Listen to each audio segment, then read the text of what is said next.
much. So my name's Dale Burr, so I'm a head teacher at Oakhurst Community Primary School in Swindon.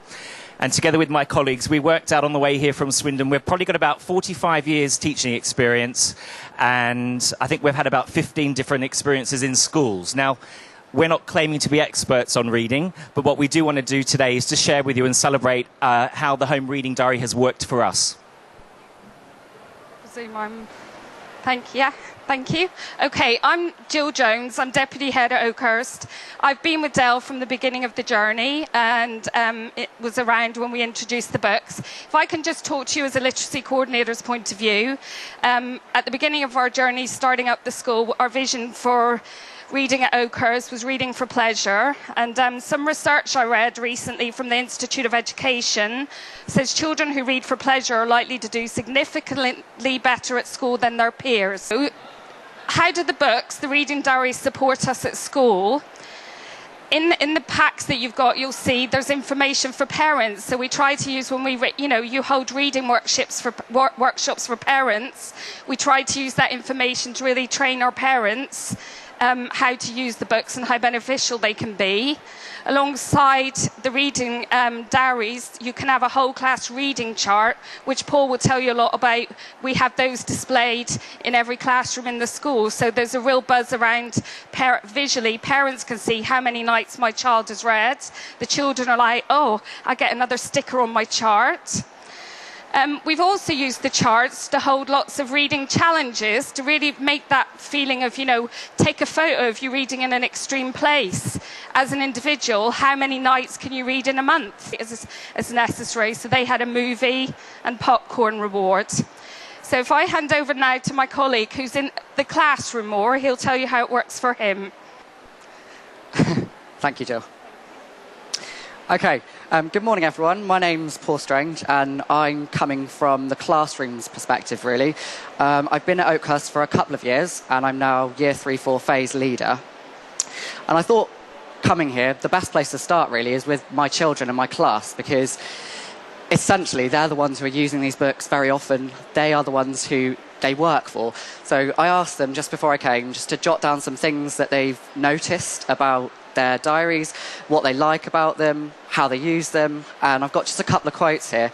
One of the boys in my class is just so enthusiastic about reading as many nights as he possibly can so that he gets his next sticker. If you flick through your reading diaries, you'll see that there are pages dedicated to these stickers. They can be stuck in.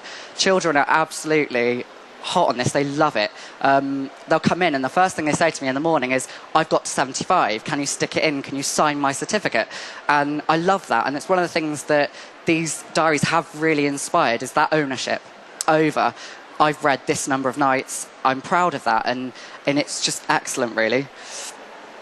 There's another girl in my class and she again is commenting on the fact that she can track how many nights it is that she's read over the course of the year, and feeding into that, in the classroom we've got something called the readometer, and each child's name is down the side, and as they reach each of these reading night milestones we put a star or a sticker onto the chart, and again alongside that certificate in the reading diary this happens. My point of view as the teacher is that these books are excellent at opening communication channels between myself, the children and parents at home.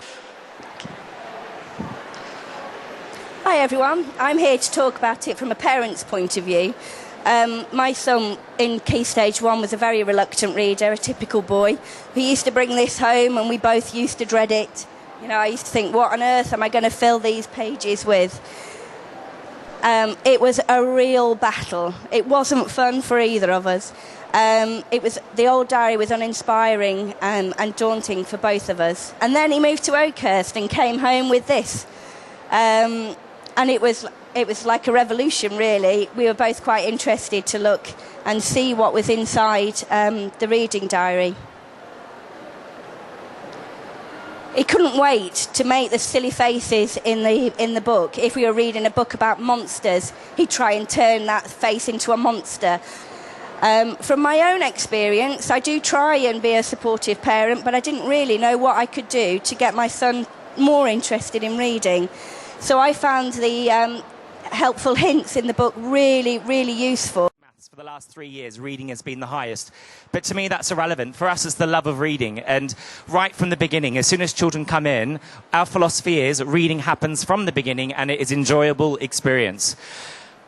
The amount they read at home, you know, the very, very first year we started these, we weren't really that bothered tracking them. For us, it was let's get them out. Now we track them, and to have over 70% of children reading 150 nights midway through the year, for us was, I think we had about 20% the first year. We've really upped the emphasis on that aspect. And children are so keen. We actually were saying here, we actually couldn't do without them. If our budget was tight, these were one of the first things we would actually retain. We wouldn't get rid of them. So